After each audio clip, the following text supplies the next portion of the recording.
Hi there, welcome to the Gardens and Graveyard channel. My name is Charisma and today we are meeting in the rose garden and we're going to prune our roses. It is the second week of January and it is time to prune my roses. So I grow on the Oregon coast in a zone 9A and we get to prune our roses early, which is fantastic because I could get them done and out of the way. The deal is a lot of my roses are already pushing new growth. One of them even has a bud on it and I need to get pruning on them so they are healthy and strong and ready for the real rose season that's coming in a few months. So I'm gonna just concentrate on the roses here in the rose garden, and I have a couple other roses outside of the garden that I'm gonna work on another day. But it has been an absolutely beautiful day, blue skies. The clouds are starting to come in a little bit. We've been working outside for a while and I have just another hour or so of good daylight. So I thought I would just finish up my day with a little rose pruning. So this is the rose garden. We've been out here recently together. We did a bunch of transplanting of roses and just planting some new roses and different things. So there's not a whole lot to do because most of it is dormant, but I have 3 proven winners. Oh so easy. What are these? I don't remember which one they are. They're not ice. Something else. Well, they're proven winner roses. And right now they're landscape shrubs. It's this rose right here. And all I want to do here is take all of the leaves off because that tells the rose that it's winter and it needs to go dormant and put some growth on its roots. So we'll do that with those 3. And I have a standard rose here that just needs some pruning. There's some dead canes on it. There's mostly just take out the dead canes. And this is the one that has new growth and bud. So what do I do about that? Let it bloom or cut it back? I might cut it back and put that in some water and let it bloom in the house. And then I have 2, well, technically I have 3 climbing roses right here. 1 right here and 2 on each side of the arbor here. And those need to be pruned and trained a little bit. And I will take the leaves off of that as well. And then we'll take a look at that little one over there and see if there's any structure pruning that I could do on it. And that's really it. I do have a rose in a can over there that I'll probably take a look at and just have it ready for planting. And then the last one is in this pot right there. And that one, I don't know that there's much to do. I'm going to be training this as a rose standard into a tree form. So I want this piece right here to be really good and strong and ready for growth, and then I will remove these pieces here because we're not gonna let those grow. And then there's another rose right here, another climbing rose, so we'll take a look at that and see what needs to happen. But that's kind of what we're doing here. There's a David Austin rose right here, which is really young, and there really isn't anything to do here, just maybe remove a couple of the leaves. I have, my tools are just some rose gloves. This is probably the last season of these rose gloves because they've got holes in them and that's kind of useless. But they are goat skin with canvas arm protectors. I really like them. So I'll be looking for another pair of those. I've got my kneeling pad, a brand new pair of Felcos. It's a Christmas present this year, brand new pair of Felcos. And then I've got rubbing alcohol in here so that in between each rose that I trim back, I will just spray a little bit of rubbing alcohol on them and disinfect to prevent any transferring of disease. And then when we're all done, we'll throw some rose tone and scratch it into each one of these roses.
Alright, so now I need to decide on which one of these canes I'm going to keep and which ones I'm going to get rid of.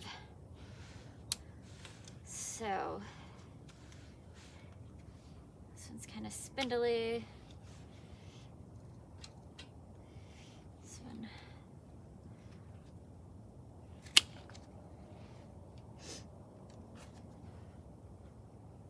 That is okay.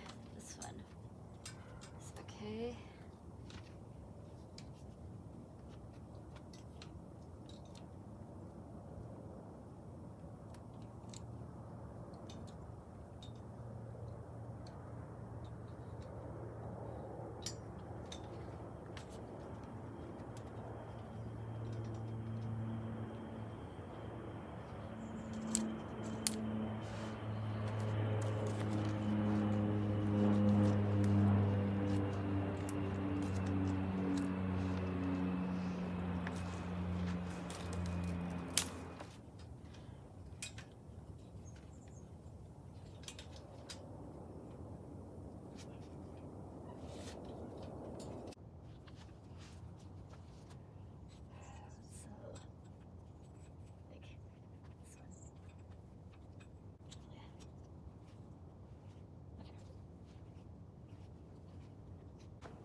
Same with this one here. So I have 2 roses planted here. You can see one is here and one is here. But they're the same variety. And so I treat them as if they're one plant. But you can see it's pretty tangly, and I want to clean some of this up, like all these pieces that are crossing. Anything like that, I need to come in and try to clean up a little bit. So let's see what we can get done. That is not necessary, like this dead cane.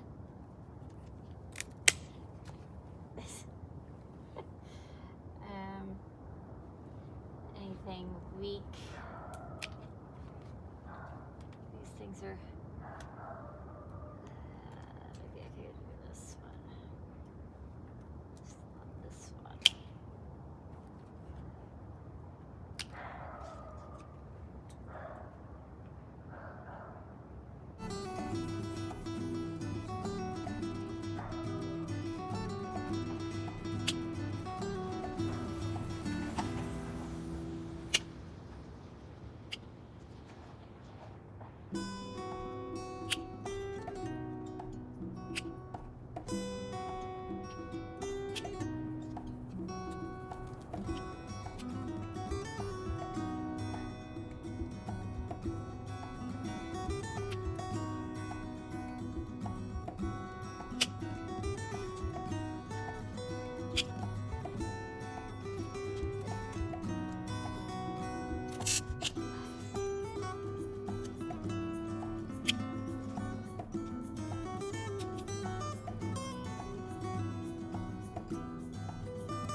Well, it probably doesn't look a lot different to you, but here we are. Actually, it probably looks even less exciting than it did before because now nothing has leaves on it.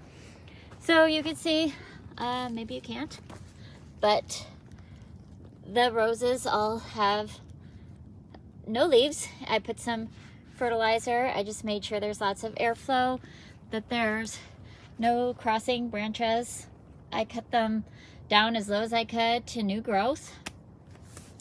And that's what I did on all of these little guys. And that's kind of all that happens with the climbing roses.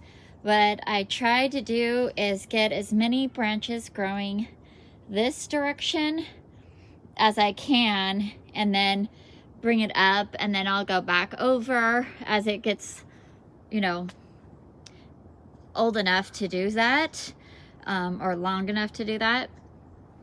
But every one of these that go up like this off of this horizontal branch, all of these lateral branches will bloom.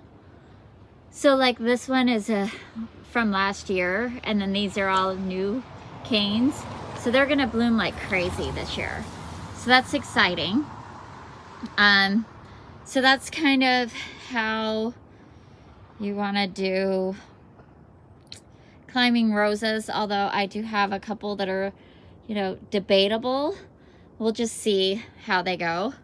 They're far enough apart, they're not crossing, but you know, they're both going in the same direction. So, well, we'll just kind of keep playing with it.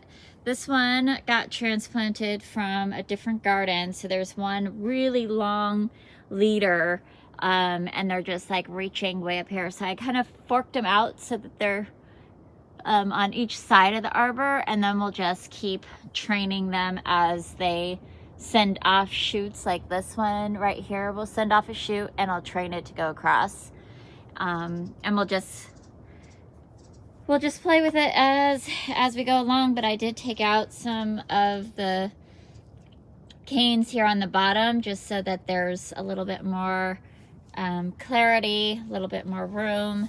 And same with this one, had some coming out this way and out that way. I took those off because we just really want the ones that are gonna go up the arbor. And then with this one that I want to train as a tree rose, I took the foliage from down below off, although these very may well sprout again, and that's okay because this is all an experiment and I'm hoping it works. So if this whole little tree of roses doesn't work out and that does sprout, then I'll just cut this one back and have a shrub. I really love the way this particular rose creates like these bouquets of roses. And I think that it will lend to being a standard really well. And there's just like so much new growth on all these little tiny branches. So here's hoping. And then this is another climber, and again I just cleared up the interior to make sure there wasn't any dead or crossing branches, and it's a brand new climber, so it hasn't even gotten up to the trellising portion yet. So we'll just work on that this summer. Of course, the next thing that we'll be doing in this particular garden is mulching. So now that all the foliage has been removed, all the old debris has been raked out, everybody's been fertilized, now I can go in and put some mulch on everything so it's all dressed up, and we can prevent weeds and help retain moisture.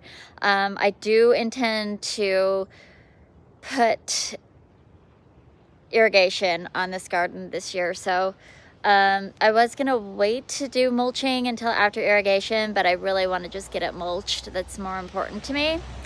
So I might have to just rake away the mulch and put in the irrigation, which will be it'll be just fine. But yeah, that's the next thing that needs to happen over here. And then this rose garden will be all buttoned up for the year and it'll be beautiful. All of my roses are relatively new, and they're all but one of them is in a brand new space.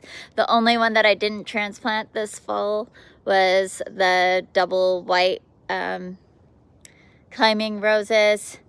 But everybody else got transplanted from other parts of the garden or new roses that I ordered from Proven Winners. So everybody's in new homes, and we're just hoping that they take to their transplant well. And I didn't prune them when I transplanted them like a month ago because I didn't want to put them in total shock. They've been watered, you know, rained on like crazy. And now it's time. They're starting to push new growth. I see new growth on all of them. So I think we're going to be good. We're going to be in the clear. And now they don't have any leaves and they think it's winter, so they'll do their dormant stage so that they can come out fresh and ready to rock and roll in the springtime. And they've all been fertilized, so they've got some nutrition to munch on and get some energy going. So yeah, that's exciting. I will do my old-fashioned climbing roses in probably another week or so, as weather permits. But I'm so enjoying this beautiful fall spring kind of day. It's just been really beautiful, but the sun is going down and it's time for me to go in and make some dinner. So I hope you enjoyed this video. I hope that you're celebrating your life, and I will see you in the next video. Bye.